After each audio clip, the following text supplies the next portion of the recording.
What's up, guys? Welcome back to the channel. In today's video, I am starting off with a voiceover because I didn't create an intro while I was recording the actual video itself. In today's episode, I'm going to be installing the head onto the cylinder block.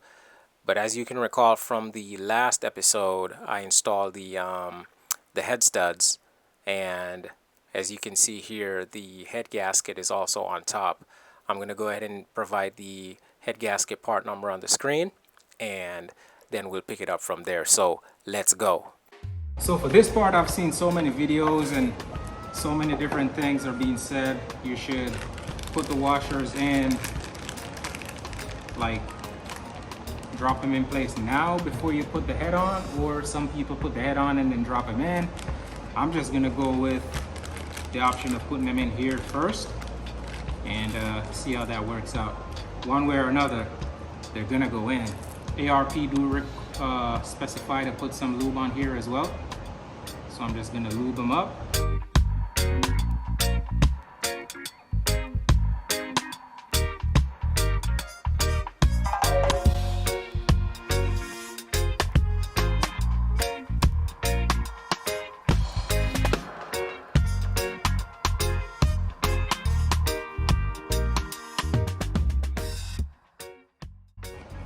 Okay, so now they're all in place.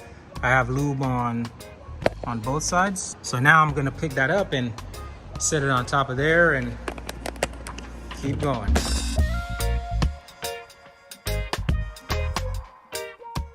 ARP does call to put some lube on here as well, so I am gonna put some lube. However, ARP recommends that you use the factory spec to tighten these. The factory spec just tells you to tighten it to, I forget what the torque spec is, and then do basically a 90-degree additional rotation. And the ARP is telling you to tighten it up to 80 in 3 sequence. So you got to pick one. I'm gonna go with the 3 sequence. I'm gonna do 30, 50, 80. In fact, I'm gonna do 30, 50, 85.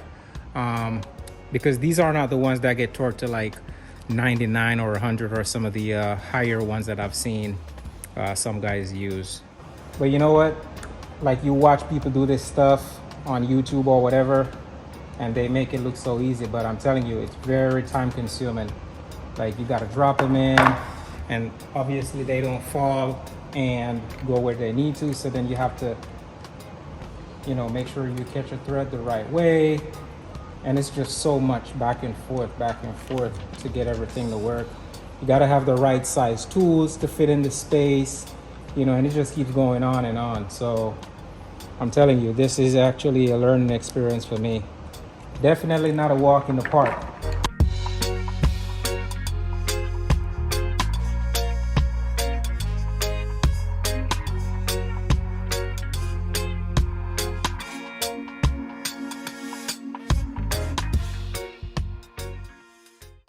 So that's the order in which you're gonna go. 1, 2, 3. It's like you keep going X from middle all the way out to the end. So I'm gonna do 3 passes. First one is 30, then 50, and then I'm gonna do 90. 30, 50, 90. First one shouldn't be that bad.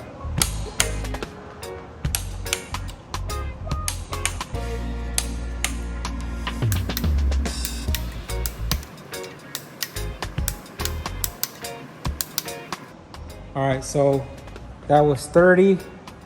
Now I'm gonna go 50. As a matter of fact, I'm gonna go 55 since I'm gonna go a little bit higher. So 55.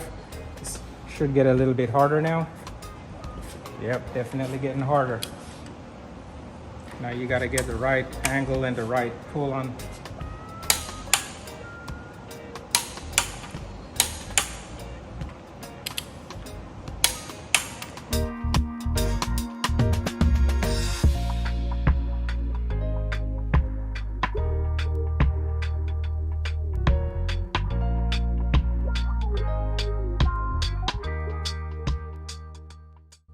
Now I got the head torque down. I'm gonna go ahead and lube these buckets and install the cams next. This is spray oil.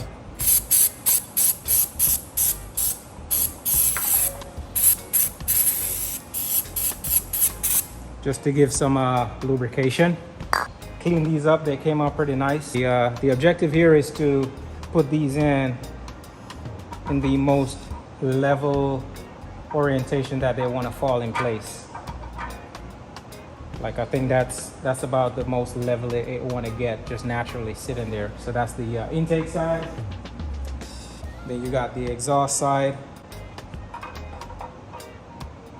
Same deal. Just kind of get it in where it sits more level in its natural state. That's about it right there. So then I'm gonna get the caps, put them in place, so on and so forth. Important thing is to make sure you can see. If you notice, that one says I3 right here on this little ridge. It says I3. I'm gonna turn it around so you can see it. But there's an arrow, and that little arrow points to the front of the engine.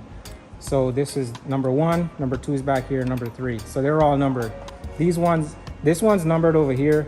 This one isn't because it only goes one place, but they're numbered 1, 2 through 7, E 1 through 7, and this side is labeled I 1 through 7. So I just set them in place. I'm gonna go ahead and thread the bolts in, and then there's a sequence. There's a sequence to install these, and these 2 longer ones are for this front cap on the intake side.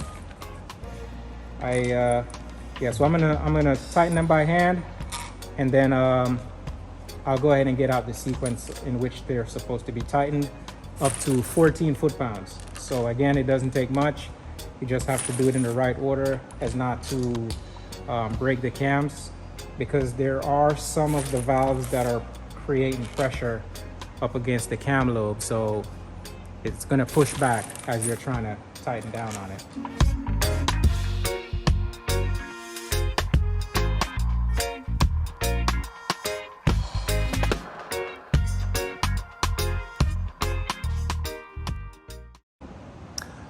All right, so I got them tightened down. Everything is nice and just hand tight, not torque.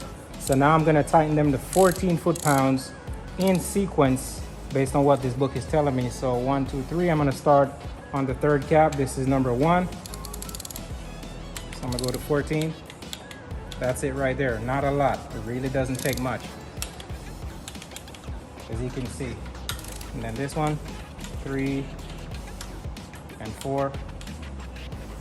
And then 5 and 6 is up here.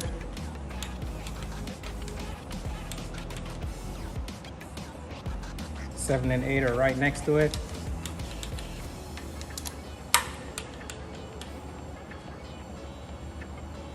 And then back here is 9 and 10. And then 11 and 12.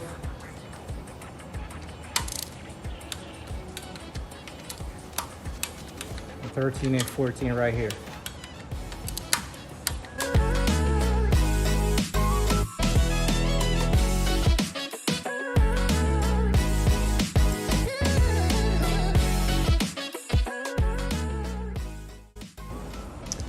All right, so once I torque all the caps down, I remove the first 2 because those have to get removed for 2 reasons. One, there needs to be some FIPG per the service manual that needs to be put, and I'll show you just how. This one pops off really easily.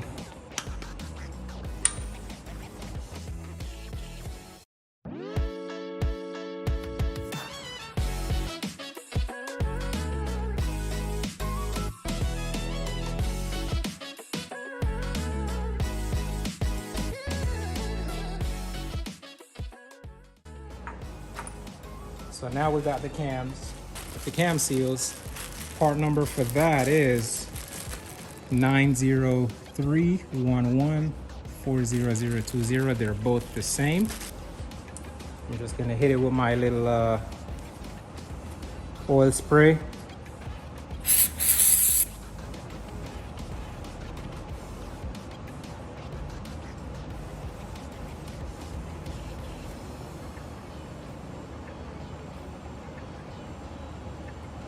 And especially if you're doing this without the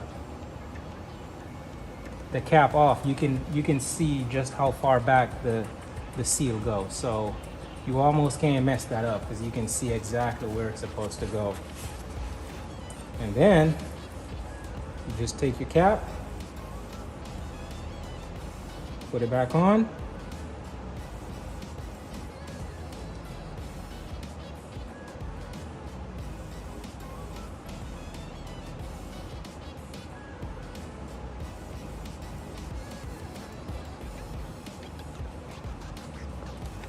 And then you're gonna torque them back to the same 14. Exactly, 14. Or a little more than 14.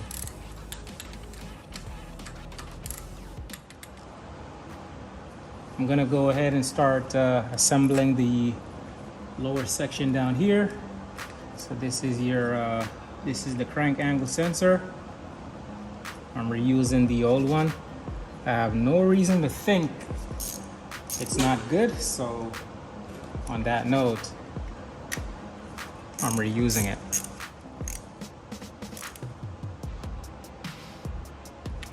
I'm gonna go ahead and install the tensioner. Part number for that is 13540-46030. Pops right in there.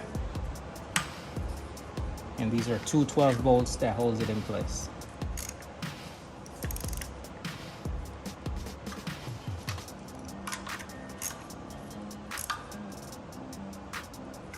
Put the timing plate cover on, and that's held in place by 1, 2, 3, 4 10 mil bolts.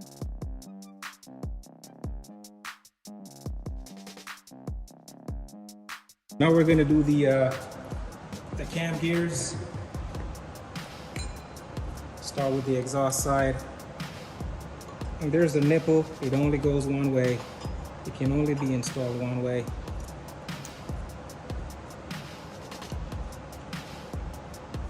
This is gonna get torqued to 60 foot-pounds. I'm gonna have a open end wrench. It's 1 1/4,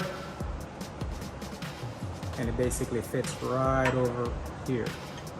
So I'm gonna use my left hand, even though I'm not a left-handed person. The objective is you want to keep it in place until you get that click. Got 60 foot-pounds. And then I did rotate the crank a little bit from top dead center in case I had to make adjustments with these, which I do. So I'm gonna set that right where it needs to be. And then I'm gonna go ahead and install this side, which can only be put on one way because there's a little nipple at the end of the, actually I'll show you. So there's a nipple right here on the end of the camshaft, and that fits in a specific spot right in that little space in that hole right there. So it can only go on one way. So there's a bolt that goes in the middle, and I have a brand new one of those, and the part number is 90402-12006. That's the bolt that goes straight down the middle of that cam gear. Again, I'm gonna bring you in closer. So this bolt goes in there, and that's gonna get torqued to 60.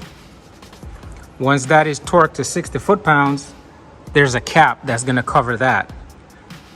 I'm gonna find out what the torque is for that one. I'm pretty sure it's not 60. I have a brand new one of those as well. Part number is 90341-27007. And you need a 10 mil hex for this one. Just gonna walk it in by hand, and then I'm gonna torque it to 60 foot-pounds just like I did on the other side. And again, this wrench is a 1 1/4 inch.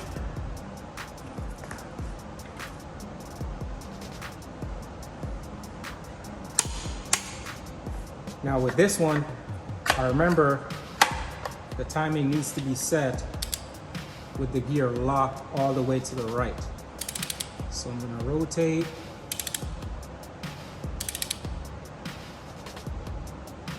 until I'm right on my money, right there. So I did end up tightening it to 60 foot-pounds. It tightened just as easy as the other two, so I think it's good at 60. Since the manual didn't specify, it said tighten the X to 60, so I imagine it was talking about all three. So that's set. As you can see, my timing mark right here aligns with the hump up here, and then this one aligns with that one right there. I'm gonna have to rotate the crank slightly to get it. You see that little hat mark right here needs to line up with this dot right here. When I install the timing belt, part number 13568490036. And to be honest, if I was ever concerned about any part of this whole deal, this is the part I'm most concerned with. And I removed the tensioner because even though I didn't pull the pin, it was still creating some upward push on the tensioner pulley. So I remove it so I have more access or more leverage on the belt or slack. So I'm gonna set it in place with the pulley locked to the right.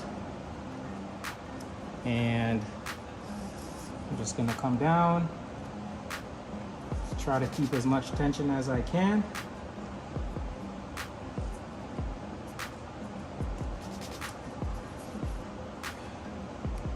And I'm gonna go ahead and put this on to help to keep it in place so it doesn't fall off. And then I'm just gonna work it on over on this side.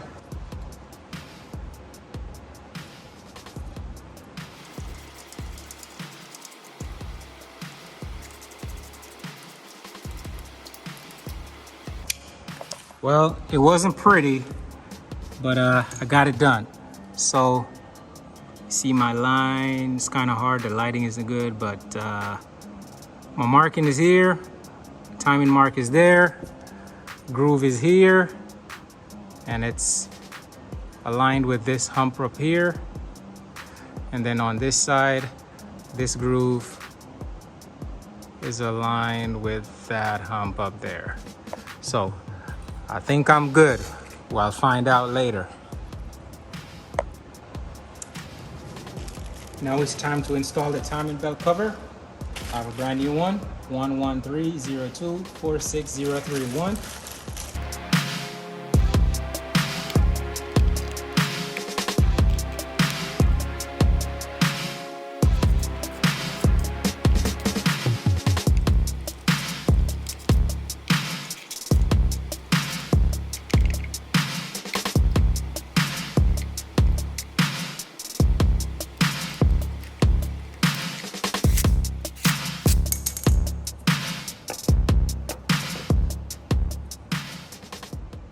I have a brand new bolt, 901-19-18002.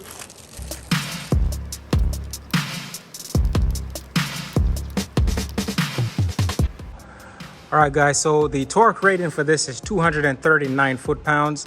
I do have a torque wrench that can go way beyond that number. I just can't do that by myself.